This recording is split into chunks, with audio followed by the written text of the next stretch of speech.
हाँ, हाँ। तो जब तक मन में आसक्ति है, किंचित भोग्य पदार्थ के प्रति आसक्ति है, भोग्य विषय के प्रति आसक्ति है, तब तक घर छोड़ना नहीं चाहिए। अश्वत्थमेनं सुवीरमूलम असंग शस्त्रेण दृढ़ चित्ता तत्पदं तत्परिमार्गितव्यम जस्मिन् गता न निवर्तन्ते भुव तमेव चाद्यं पुरुषं प्रपद्ये जत प्रवृत्ति प्रसिता पुरानी। ये अश्वत्थ संसार रूप अश्वत्थ वृक्ष को तीव्र वैराग्य रूप अस्त्र के द्वारा छेदन करना पड़ेगा, काटना पड़ेगा। वैराग्य रूप अस्त्र के द्वारा छोड़ने से इस संसार से मुक्त नहीं होता है। वैराग अनासक्ति ही ये संसार से मुक्त होने का एकमात्र अस्त्र है। अस्त्र क्या है? घर छोड़ने से संसार छोड़ना नहीं होता है। वैराग अनासक्ति, कोई वस्तु पदार्थ किंचित मात्र समय के लिए भी हमारे मन को आकर्षित करने में समर्थ नहीं, असमर्थ हो जाता है। ये तब होता है वैराग। असंग शस्त्र दृढ़ वैराग्य रूप अस्त्र के द्वारा इसको छेदन करके तदपदं तत्परिमार्गितव्यम जस्मिन् गता न निवर्तन्ते भुव तमेव चाद्यं पुरुषं प्रपद्ये। जहां जाने से फिर कभी जीव संसार चक्र में लौटता नहीं है। जो परम पुरुष जिनके चरण कमल आश्रय करने से फिर संसार चक्र में कभी फंसता नहीं, मैं उस परम पुरुष का शरण लेता हूं बोल करके फिर निकाल पड़ो। तब ये गीता में कहते हैं तब निकलो, आगे मत निकलो, निकलने झमेला हो जाएगा। फिर भजन करने के लिए तुम चेष्टा करोगे, मन में नाना रूप, ये चाहिए वो चाहिए, ये नहीं हुआ वो नहीं हुआ ये नहीं हुआ, काम क्रोध लोभ आदि इच्छा करके भी हम हटा नहीं पाएंगे। देखा जाता है नाना प्रकार वासना कामना आकर के घेर लेता है और उससे लड़ाई करते करते ही हमारा दिन बीत गया। मन निश्चल होकर भगवत चरण में एकांत रूप से संलग्न होना संभव नहीं हुआ। कारण क्या है? कारण ये है हमारी वो तीव्र वैराग हुआ नहीं, उसके पहले हमने छोड़ दिया। एक पेड़ का फल पक्का नहीं है, कच्चा अवस्था में तुमने उसको तोड़ करके अगर चाहो जो इसको हम सेवन करेंगे,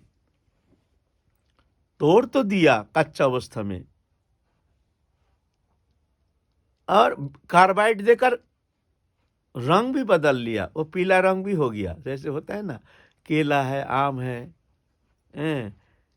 लोग बेचने के लिए ऐसे ऐसे केमिकल देकर के रात में पका देता है, रंग हो जाता है एकदम पीला रंग। एक बार भ्रमित होकर हमने एक आम खरीदा, वो असल में चैत्र महीना में एक बाजार में आम मिला, इतना सुंदर रंग देख के हम मोहित हो गए। भाई इस समय इतना सुंदर पक्का आम, चलो भाई ले लो। आम लेकर भाई एक टुकड़ा खा नहीं पाए, देखें ये कच्चा आम भी इससे टेस्टी है, कोई मीठा का नाम निशान नहीं, इतना माने बेकार क्वालिटी, पूरा आम को फेंक देना पड़ा। तो कच्चा अवस्था में तोड़ करके उसको रंग तो लगा सकते हो, रंग तो हो जाएगा, लेकिन मिठास होना संभव नहीं है। मिठास तभी होता है जब वो परिपक्व हो जाता है, पेड़ में पक जाता है।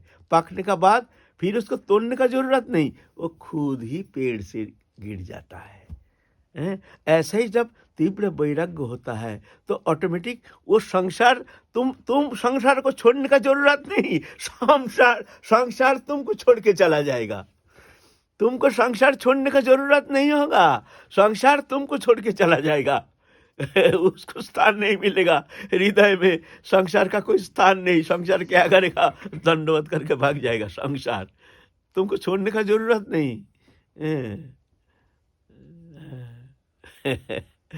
है ना। तो वैराग साधन किया नहीं जाता है। वैराग ये भी आश्रमिक जीवन में भी ये वैराग होना चाहिए। अनासक्ति दृश्यमान समस्त वस्तु पदार्थ के प्रति एकमात्र भगवत हरिभजन करने आए हैं। देखना चाहिए जे सुबह से उठ करके रात तक हमारा मन कहाँ विचरण करता है, कौन सा वस्तु पदार्थ के प्रति हमारे मन का लगन है, लगाव है, वहाँ देखना चाहिए, विचार करना चाहिए। समय का बहुत कीमत है, एक एक पल एक एक क्षण हमको हरिभजन में लगाना चाहिए। गृहस्थी हो चाहे बैरागी हो, ये कोई बैरागी के लिए शब्द नहीं है, गृहस्थी के लिए भी, जो भी परमार्थ लोभी है उनके लिए ये चिंतन करना चाहिए। हर पल हर क्षण अंतर जगत में ये परीक्षण करना चाहिए जो हमारे समय वृथा नहीं जाना चाहिए।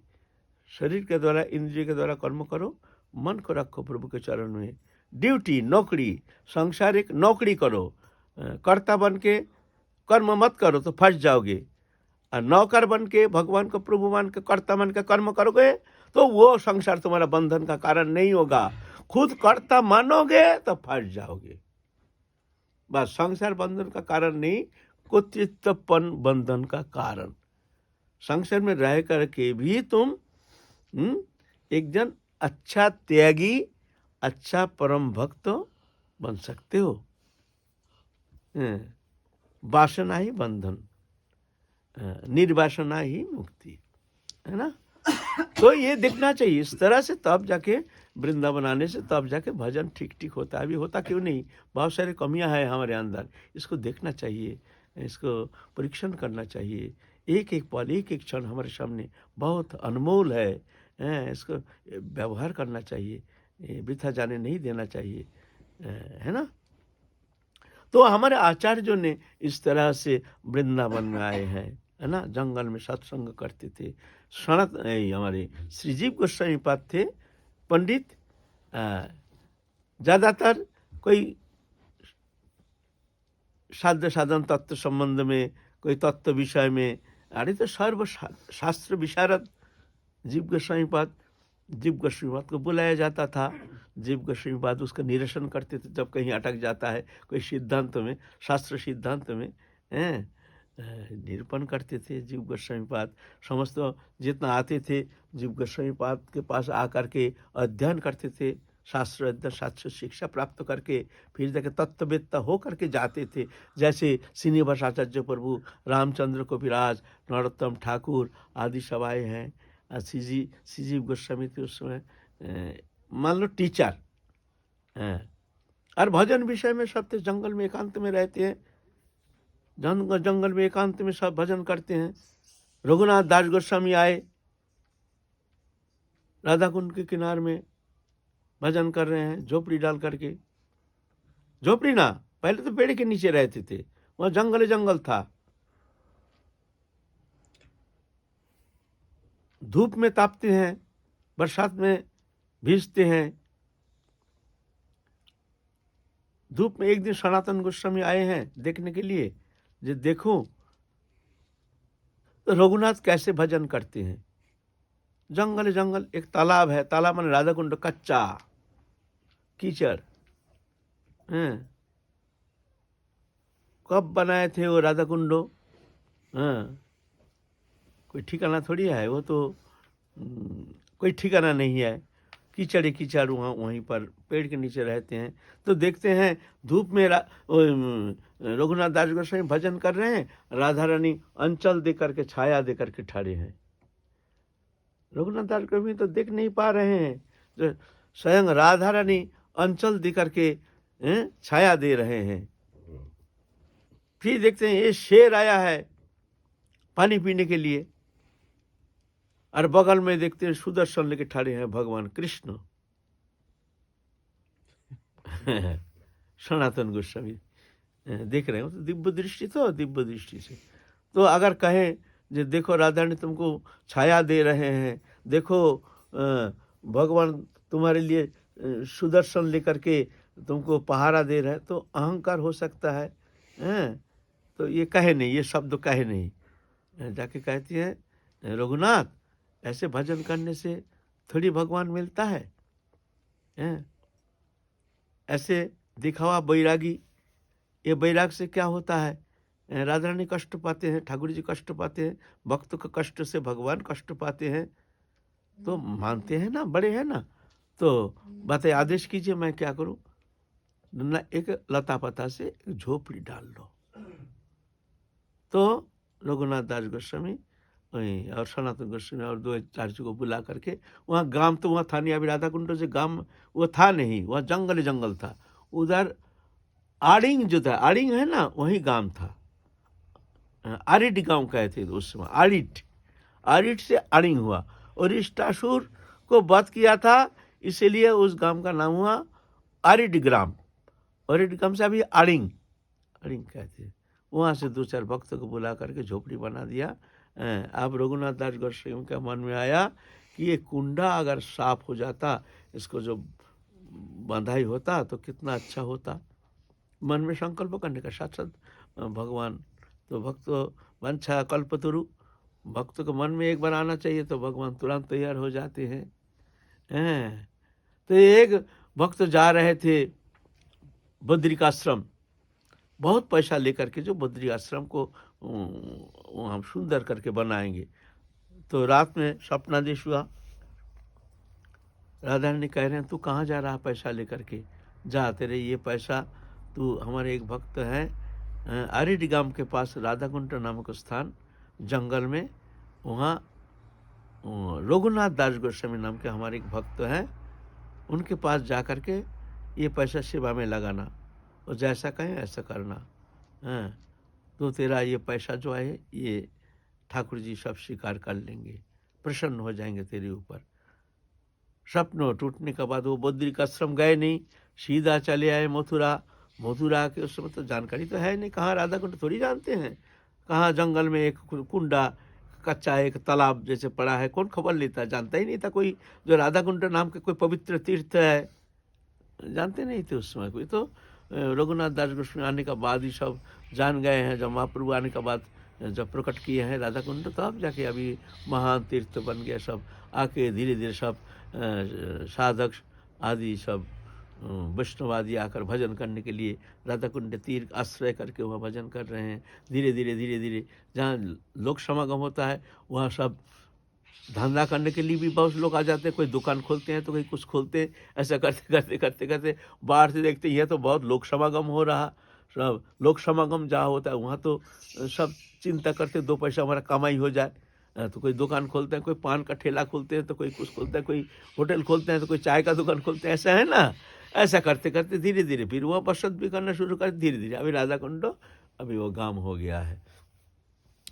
तो वो ढूंढते ढूंढते आए मथुरा। वो सेठ आ करके वहाँ से खबर लिया जो भाई आरिड गांव कहाँ है, वहाँ आरिड गांव है। आरिड गांव से पूछते पूछते आए हैं राधा कुंड में। राधा कुंड में आ करके यहाँ रघुनाथ दास गोस्वामी कौन है, ये तो हमारे बाबा है, ये एक बाबा यहीं रहते हैं। वहाँ जाके चरण प्रांत में पड़ गए हैं, दंडवत किए हैं, महाराज हमको ऐसे स्वप्नादेश हुआ, हमारे ये बहुत सारे पैसा ये हम लगाना चाहते हैं, आप बोलिए मैं क्या करूँ, मेरे को क्या करना है, ये पैसा आप जैसे चाहें, आप जैसे आदेश करेंगे हम ऐसे ही करेंगे। रघुनाथ दास गोस्वामी के मन में आया, अरे हमने तो संकल्प किया, मन में आया कि राधा कुंड बन जाए, लेकिन भजन में बाधा होगा। बोले तो संकल्प किया तो बड़ा गड़बड़ हो गया, संकल्प तो नहीं करना चाहिए, साधु को संकल्प नहीं करना चाहिए। शुभ हो अशुभ हो कोई संकल्प वो ठाकुर जी सुन लेते हैं। कभी कभी वो संकल्प कभी कभी अनर्थ का कारण हो जाता है ना। जीव गोस्वामी तो ये सब काम में सबके आगे हैं, सबको शिक्षा देना, शास्त्र अध्ययन कराना, प्रवचन करना, सबको दर्शन करना। जाननुमा माता आए, जाननुमा माता को ब्रजमंडल दर्शन कराए, उनके संग में रहे। जाननुमा माता चले गए, फिर और जो आते हैं श्री जीव गोस्वामी के पास आते हैं। ऐसे तो श्री जीव गोस्वामी जाके गए हैं प्रणाम करने के लिए। तो रघुनाथ दास गोस्वामी कहते हैं देखो मेरे मन में तो ऐसा इच्छा हुई जब हम ये कुंड को बनाएंगे, लेकिन ये तो हमारे लिए तो बंधन है, आफत है, हम भजन करने आए हैं, हमारे झंझट तो ठीक नहीं है, तो क्या करूं। तो जीव गोस्वामी कहते आप छोड़ दो चाचा जी, आप चाचा जी आप छोड़ दो झमेला, आप हमारे ऊपर छोड़ दो। और उनका वो प्रसार प्रभाव था उस समय, सब जानते हैं ब्रजमंडल में सबसे बड़े विद्वान पंडित हैं। वो जो तुम्हारा दिग्विजयी जब आए थे तो ये इज्जत बचाए तो जीव गोस्वामी, तो इसीलिए ब्रजमंडल उस समय प्रचार हो गया जी ये बहुत बड़े पंडित है, राजघराना के हैं, बहुत बड़े पंडित, तो जानते हैं, चिंता मत करो, मैं देख लूंगा, चाचा जी तुम खाली हाँ कह दो। तो देखते हैं ठीक है, हमारा हाँ कहने से अगर कुंडा बन जाए तो अच्छा है। भविष्य में ये तो जब आएंगी सब दर्शन करेंगे राधा रानी के ऐसे स्थान जो राधा कुंड जैसे तीर्थ विश्व ब्रह्मांड में है नहीं। राधा कुंडे जे करे एक बार स्नान, राधा सम प्रेम कृष्ण करे तारे दान। कृतज्ञ भगवान प्रतिज्ञा किए हैं, जब राधा रानी जब ये कंकन के द्वारा जब ये रचना किए हैं, निर्माण किए हैं राधा कुंड, ये तो कहानी लंबा है, अरिष्टासुर को वध करने के बाद कृष्ण आए तो कहते तुम्हारा पाप लग गया, तुमने गो हत्या किए। तो कृष्ण कहते हैं भाई गो हत्या कहाँ, वो तो असुर है, और अरिष्टासुर तो असुर, वो गौ कहाँ? बोले ना गौ रूप धारण करके आए ना, तो गो हत्या हम मानेंगे। गो हत्या का पाप लग गया तो पाप लग गया, ठीक है, बोलो मेरे को ये पाप स्खलन के लिए क्या करना चाहिए? तो बोलता है तुमको समस्त पृथ्वी का समस्त तीर्थ स्नान करके आना पड़ेगा, तो जाके तुम्हारा पाप स्खलन होगा। तो ठीक है, भगवान बंशी के द्वारा वो श्याम कुंड खोदाई किए, करके बोले देखो मैं समस्त तीर्थ को बुलाता हूँ, गंगा जमुना गोदावरी सरस्वती ताप्ती इरावती चंद्रभागा शतद्रुवितस्ता जमुना ताप्ती आदि जितना तीर्थ है सब मूर्तिमंत हो करके सब प्रवेश कर रहे हैं एक कृष्ण कुंड में, समस्त विश्व के समस्त तीर्थ। देखा, बस अब दौड़ने का जरूरत नहीं है हमको कहीं जाने का, मैं इसमें स्नान करने से तो पाप स्खलन हो जाएगा। तो कृष्ण स्नान करके आए तो बोलते हैं आप तुम्हारा ये जल दूषित हो गया, क्यों? तुम्हारा पाप सब लेकर के कृष्ण कुंड ये दूषित हो गया, तुम्हारा पानी इसमें हम लोग नहाएंगे नहीं, लीला है। तो क्या करेंगे? तो चलो राधा रानी कहती है सब सखियों से, चलो हम लोग कुंडा बनाएंगे अलग, ये जो जल बेकार है, हमारा अच्छा पानी हम लोग है। तो कंगन से राधा ने कुंडा खोदे, कंगन कुंड अभी भी है, लेकिन वो लुप्त हो गया। वो एक बार खाली एक स्नान करने का मौका मिला, लेकिन उसके बाद वो कुंडा बहुत कोशिश किया, लेकिन वहाँ कीचड़ पानी मिला ही नहीं। हम जब गए थे हम देखे हैं एक बार, वो एकदम साफ पानी निकल रहा है नीचे से, और जब 15 मिनट के लिए बस हमको मौका मिला, गोता लगा भाई, माने जैसे नया जीवन मिल गया हमको, जैसे हमको क्या बताऊं, हमारे अणु परमाणु जैसे एकदम ऐसे शिहरण, ऐसे जैसे मान लो हम जन्म जन्म का जैसे अनंत पाप राशि सब जैसे मुक्त होकर के हम एक अति सुंदर निर्मल अंतकरण के अधिकारी बन गए हैं, ऐसे हमको महसूस हुआ उस कुंड में।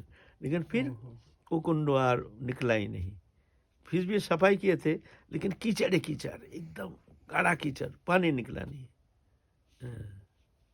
बाबा जो एक बार स्नान करने के लिए बोला जाता है, वो वही जो आपको एक बार मिला वो, या अभी भी जो राधा कुंड? न, पूरा राधा कुंड है। फिर कुंड खोदन किया, फिर राधा रानी कहते हैं जब हम लोग मानसी गंगा से कलशा भर के पानी भरेंगे, तो कृष्ण कहते हैं ऐसे नहीं, हम समस्त तीर्थ को आह्वान करते हैं, समस्त तीर्थ यहाँ विराजमान हो जाएंगे, और इस कुंड में जो एक बार स्नान करेंगे उसको मैं राधा सम प्रेम, माने क्वालिटी सम, माने राधा रानी के प्रेम तो किसी का होना संभव नहीं है, माने ऐसे ही राधा प्रेम, राधा रानी का जो प्रेम वो प्राप्त करने में उसके लिए मैं लिख देता हूँ, उसको मैं अवश्य वो प्रेम प्रदान करूँगा। तो ये राधा कुंड तीर्थ आप देखते हैं, रघुनाथ दास गोस्वामी जो बन जाए तो अच्छा है।